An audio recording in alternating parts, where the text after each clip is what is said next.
নমস্কার, সবাইকে শুভেচ্ছা জানিয়ে ক্যালকাটা ডায়ালগস থেকে খবরের অন্তরালের খবর নিয়ে পেশ করছি এখনকার প্রতিবেদন। আমি মনোজ দাস। বাংলাদেশের বর্তমান পরিস্থিতি ভারতের জঙ্গি কাজকর্ম বাড়াবে বলে যে আশঙ্কা ছিল সেটা ক্রমশই প্রমাণিত হচ্ছে। এমন নয় যে আগের সমস্ত আমলে বাংলাদেশে জঙ্গিরা ছিল না, অবশ্যই ছিল। খালেদা জিয়ার আমলে প্রশ্রয় পেয়েছে, তো রীতিমতো প্রশ্রয় পেয়েছে জঙ্গিরা।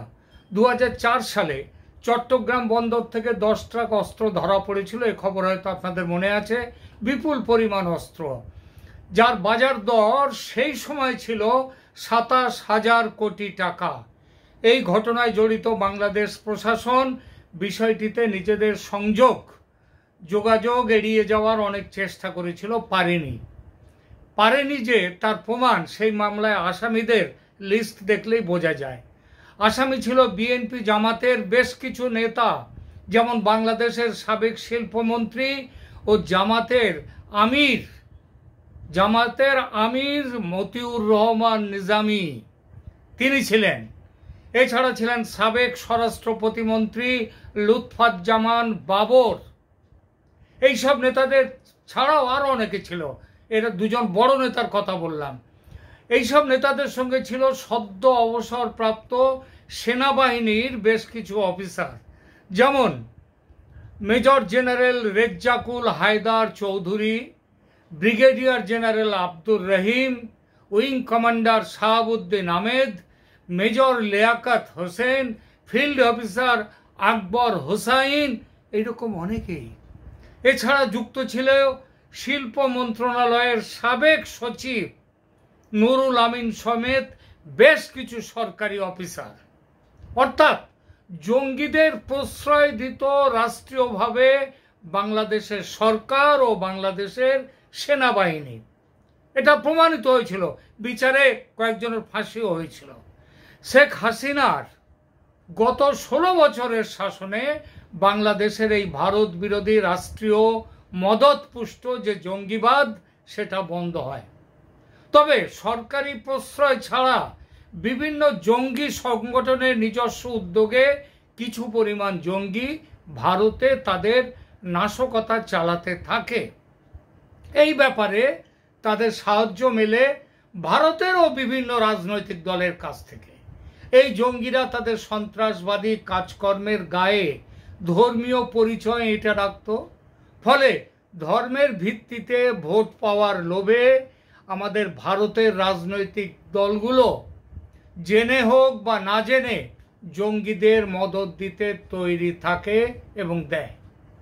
ভারত কেন শেখ হাসিনার সঙ্গে ভালো সম্পর্ক রেখে দেয়, তার বড় কারণ ব্যবসা বাণিজ্য যত না, তার চেয়ে বেশি এই জঙ্গি বিরোধী অবস্থান যেটা শেখ হাসিনার ছিল। শেখ হাসিনার বাংলাদেশ আগের সরকারগুলোর মতো জঙ্গিদের নাশকতামূলক কাজকর্মে প্রশ্রয় দেয়নি, বরং প্রতি পদে সহযোগিতা করেছে ভারতের সঙ্গে জঙ্গিবাদ দমনে। কিন্তু ইউনূস সরকার ক্ষমতায় বসার পর পরিস্থিতি বিএনপি আমলের চেয়েও খারাপ জায়গায় চলে গিয়েছে। 2004 সালে বিএনপি আমলে চট্টগ্রাম অস্ত্র পাচার কাণ্ড ধরেছিল পুলিশ, কিন্তু এই আমলে বাংলাদেশে না আছে আইন শৃঙ্খলা, না আছে শক্তপোক্ত পুলিশি নজরদারি। তার উপর ক্ষমতায় বসে যেভাবে দাগী জঙ্গিদের ঢালাওভাবে জেল থেকে ছেড়ে দিয়েছে ইউনূস সরকার, তাতে জঙ্গিরাও দারুণভাবে উৎসাহিত হয়ে নতুন উদ্যমে তাদের কাজে নেমে গেছে।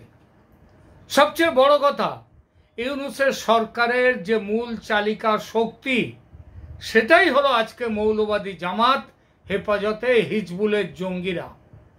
সুতরাং অবস্থাটা কোথায় দাঁড়াতে পারে এবং কোথায় গিয়ে দাঁড়িয়েছে আজ, সেটা বুঝতে খুব একটা কল্পনা করার দরকার নেই। বাংলাদেশের এই মৌলবাদী জঙ্গিদের মূল নজর বাংলাদেশের সঙ্গে ভারতকে অস্থির করে তোলা।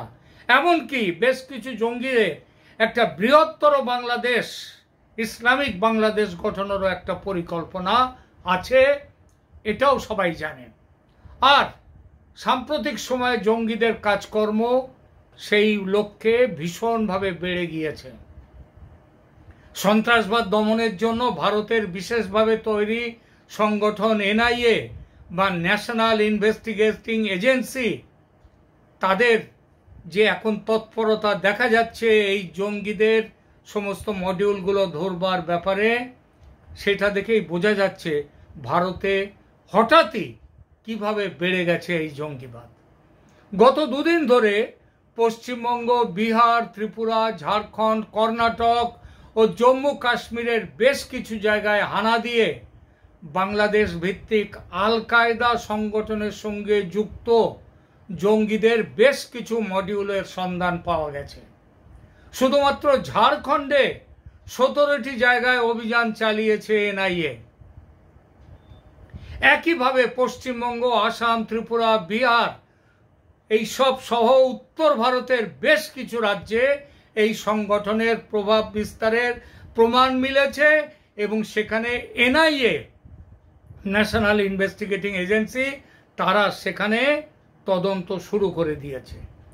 বাংলাদেশের বর্তমান এনজিও সরকারের সঙ্গে কথা বলে সমস্যার গুরুত্ব বোঝাতে দুদেশের সেনা প্রধানের মধ্যে ভিডিও কল বার্তায় বিষয়টি উঠেছিল। কিন্তু জানা যাচ্ছে বাংলাদেশের বিভিন্ন নিরাপত্তা বাহিনীর মধ্যে বর্তমানে তালমেল প্রায় না থাকার পর্যায়ে, পুলিশ প্রশাসন তো প্রায় ধ্বস্ত হয়ে গেছে, বিশৃঙ্খলা চূড়ান্ত। এই অবস্থায় কথা বলেও খুব একটা লাভ নেই। তার উপর জঙ্গিদের প্রশ্রয় দিচ্ছে স্বয়ং সরকার এবং সেনাবাহিনীর একটা বড় অংশ। এই অবস্থায় সুযোগ নিচ্ছে জঙ্গিরা। চট্টগ্রাম সমেত বাংলাদেশের বিভিন্ন সেনা ছাউনিতে সেখানে জঙ্গিবাদের একটা হেডকোয়ার্টার সেগুলো তৈরি হয়ে গেছে এবং চট্টগ্রাম সমেত বাংলাদেশের বিভিন্ন জায়গায় ইতিমধ্যে হিন্দুরা আক্রান্ত। ছক তৈরি হচ্ছে এক একটা হিন্দুকে ধরার এবং তাদের জবাই করার, এবং সে কথা পরিষ্কারভাবে সেখানে ঘোষণা করছে সেখানকার জঙ্গিরা। হিন্দুদের ওপর বড় ধরনের আক্রমণের একটা তৈরি কিন্তু সেখানে চলছে।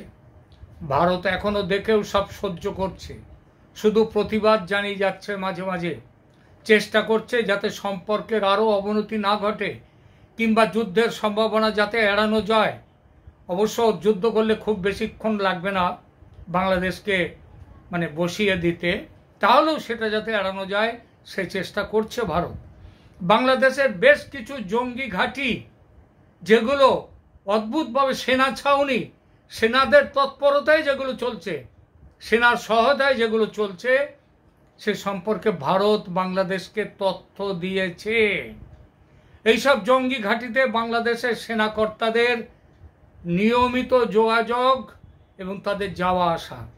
ভারতের সেনাপ্রধান বাংলাদেশের সেনাপ্রধানকে বলেছেন অবিলম্বে ব্যবস্থা নিতে, এর বিরুদ্ধে এইসব কাজের ওপরে লাগাম টানতে। কিন্তু সেরকম কোনো উদ্যোগ বাংলাদেশের পক্ষ থেকে এখনো দেখা যাচ্ছে না। কারণ ওই যে বললাম, বাংলাদেশ এখন কে চালাচ্ছে, কার কথায় চলছে বাংলাদেশ, সেটাই বোঝা যাচ্ছে না।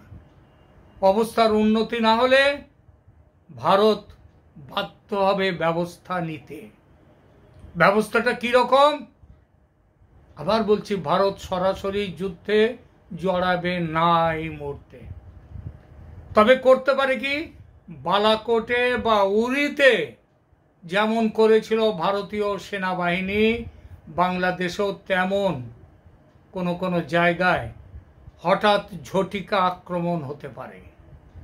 এই সম্ভাবনা কোন কোন জায়গায় হতে পারে তার মধ্যে আপাতত দুটো জায়গার নাম জানা গেছে, একটি চট্টগ্রাম এবং আরেকটি থাক, আপাতত সেই জায়গাটার কথা বাদ রাখছি। এখনকার মতো এখানেই থামছি।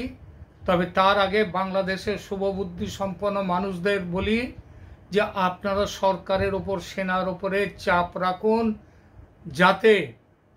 যাতে আজকে ওখানে জঙ্গিবাদ প্রশ্রয় না পায়, ভারতের জঙ্গিবাদ বাড়াবার চেষ্টা যেন বাংলাদেশের মাটি থেকে না হয়। যদি সেটা হয় তাহলে কিন্তু ভারত ওই যে বললাম বাধ্য হয়ে বালাকোট বা উরিতে যেমন করেছিল ঝটিকা আক্রমণ তেমনটা করতেই পারে। এখানেই থামছি এখন, দেখা হবে পরের প্রতিবেদনে। ধন্যবাদ।